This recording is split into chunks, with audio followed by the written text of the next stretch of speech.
महिला धर्म अध्ययन केंद्रात अस्ति सत्र माननीयाः सत्राध्यक्षाः अन्येऽपि विद्वज्जनाः उपस्थिताः च सर्वेभ्यः प्रणामाः।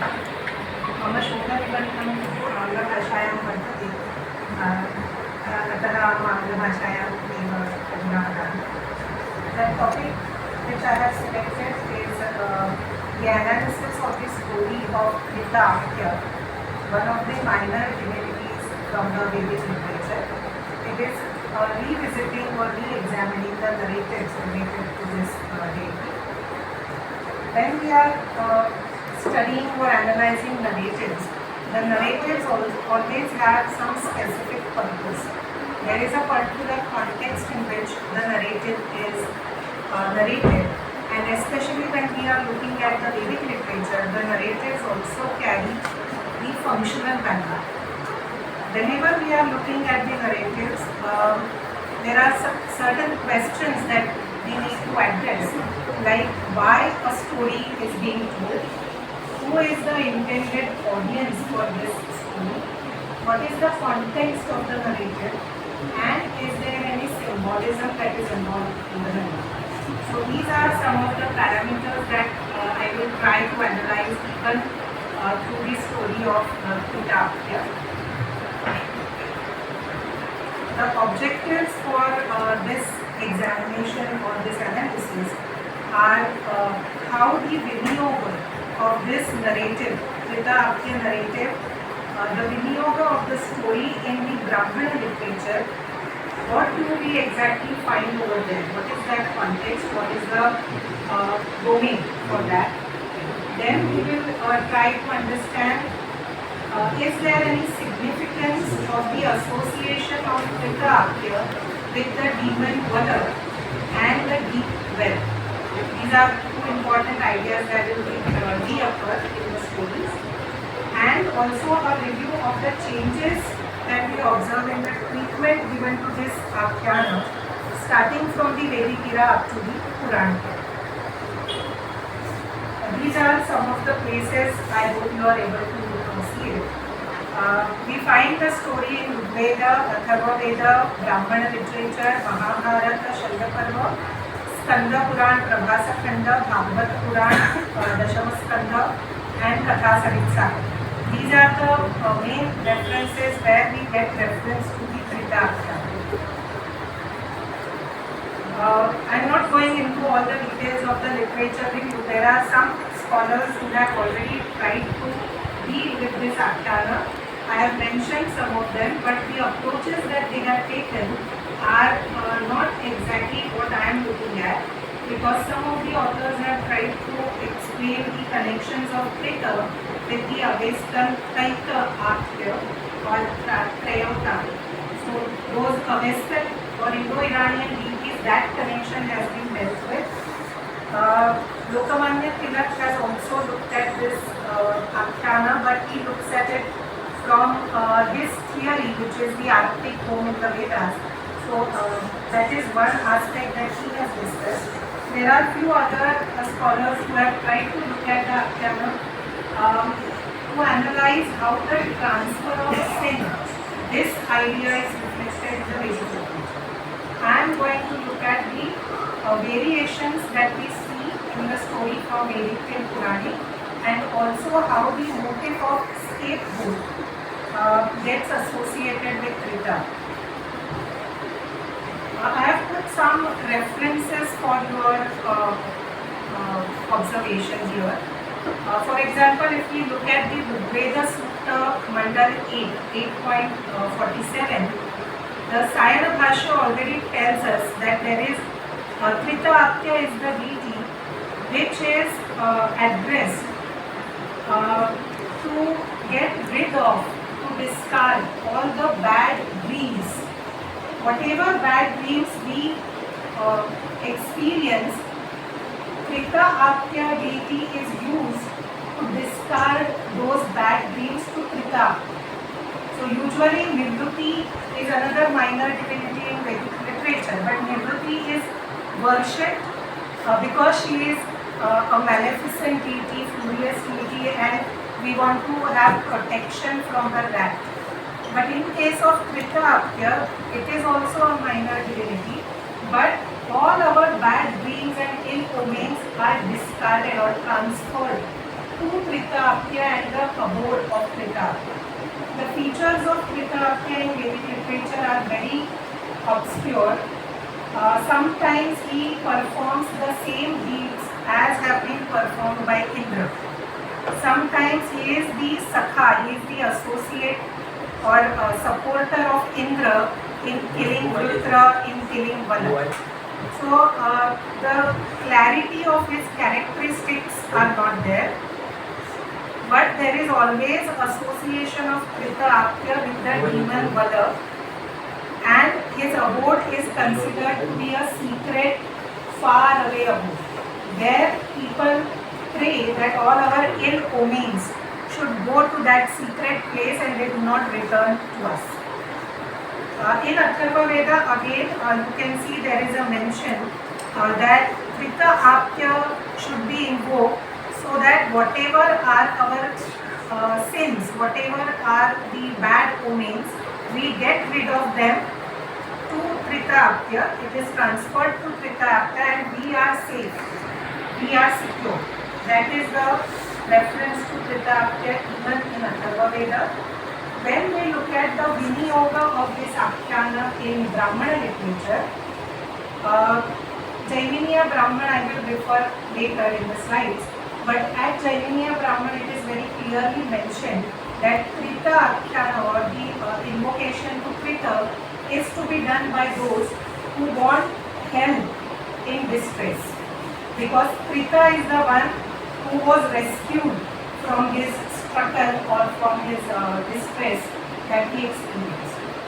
At Shatapatha Brahman, I have currently put the translation by A.K. Here we can see this idea of transfer of sin. Indra had killed Vritra and Trita was his supporter, and they were already knowing that this will incur the sin. The killing of Vritra will incur the sin, but still he being the demon, they killed him. And now there is a discussion over here, how should we discard this sin? So the sin is transferred to the Apya, Trita Apya divinity. Further, he transferred this sin to those who perform the yajna without offering dakshina. So the people who are performing yajnas but are not offering dakshina, they are considered to be sinful, and so Trita is transferring this sin to them.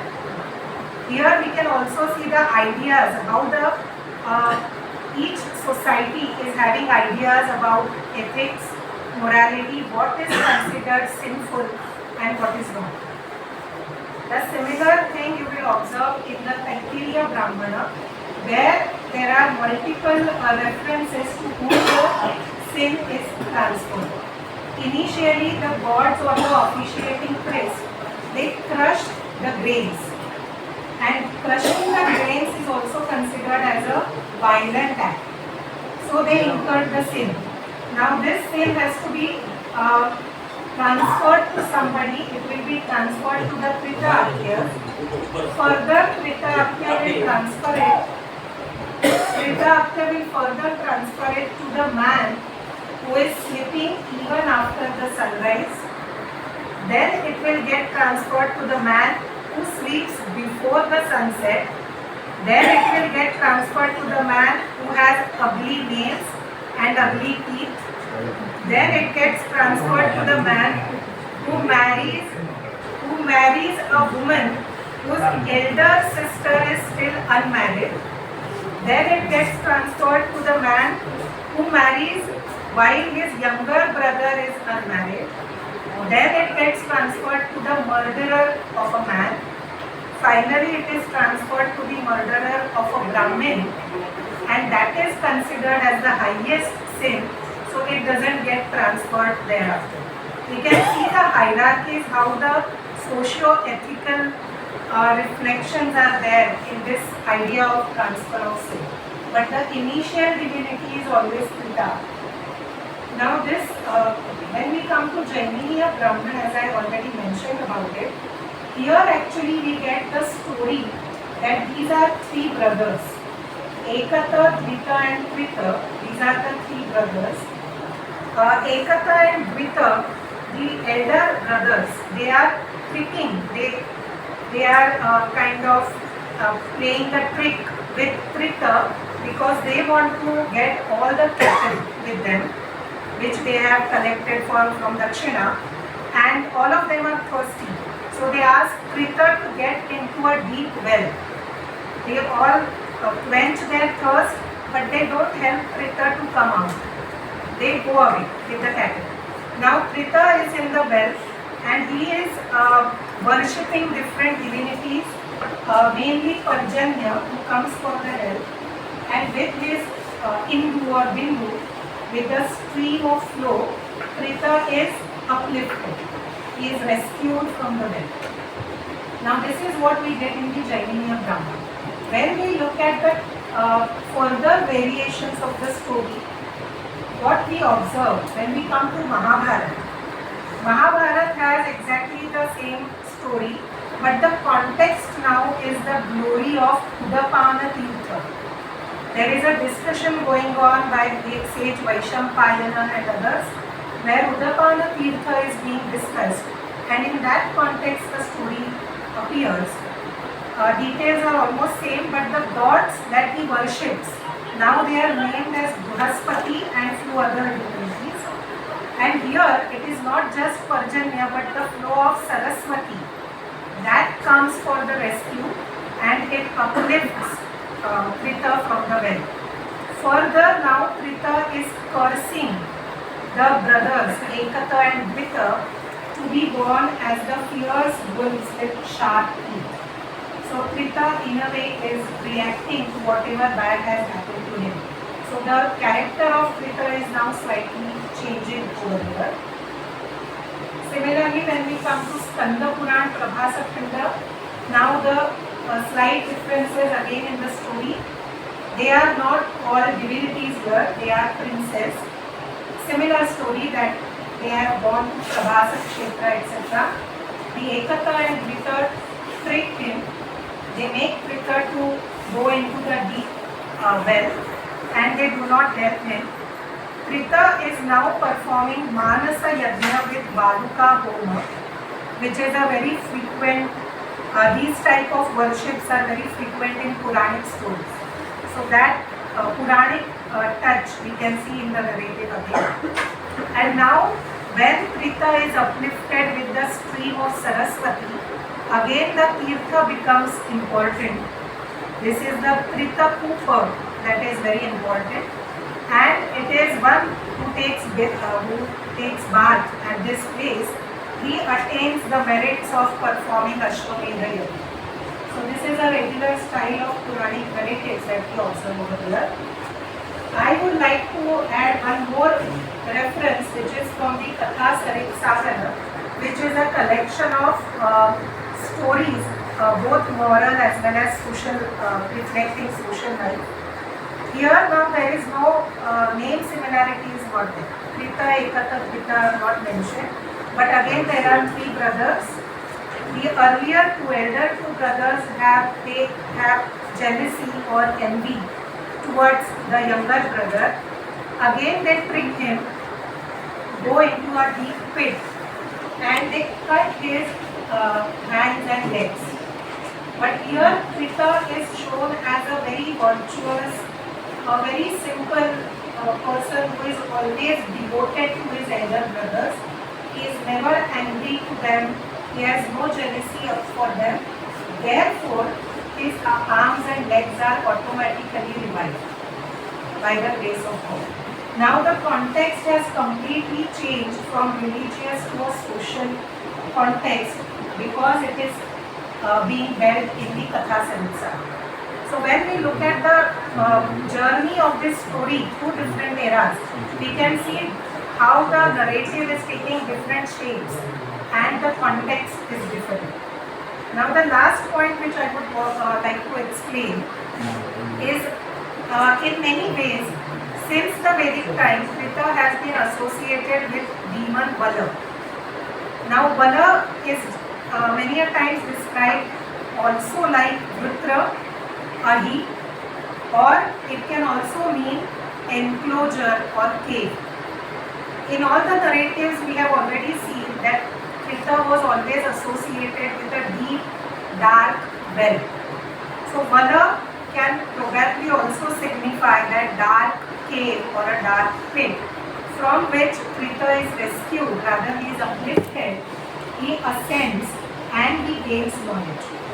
If we look at it with a slight philosophical approach, then we can also try to understand it as Krita signifying Sattva Guna or predominance of Sattva Guna, and his two brothers representing Rajoguna and Tamoguna, because till the time he was associated with Rajas and Tamas, his two brothers, he fell into the deep well of samsara.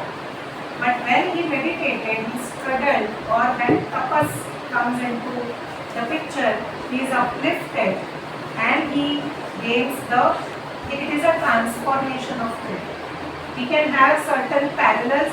There was very interesting parallel that I found in Patanjali Yoga Sutra, Kanta Kupeksha Pipasa Nivrutti, where many words exactly match with Krita, Kupa and Pipasa. So narratives were already talking about Krita, Kupa, and Yoga Sutra is also talking about with similar words about the process of meditation, which I found very noteworthy. So the last, my concluding remarks, what we observe over here is the association of deep well or pit, which we have significantly observed in connection with Krita, and symbolically it can signify Sattva Guna and its association with Rajas and Tamas. We also find in Brahmana literature, when the Vinyoga of the Akhyana is there, Krita Akya is treated as the victim to get rid of the sins, and this is the motive of scapegoat. We need somebody to whom we transfer all ill omens. Mahabharata and Puranas, as we already discussed, they are paying more attention to the idea of Tirtha or the water body through which Krita is uplifted. And Katha Sarit Sagara has changed the narrative to a social context. It is fitting into the social context. So in Katha Sarit Sagara, actually the motive of altruism gets highlighted, because Krita here, or the younger brother here, not Krita, is virtuous and not at all jealous. There is no anger, no jealousy, and therefore he is revived. So this is a sort of altruism that is observed in the Katha Sarit Sagara story. So that was what I wanted to present. Thank you very much for the patience.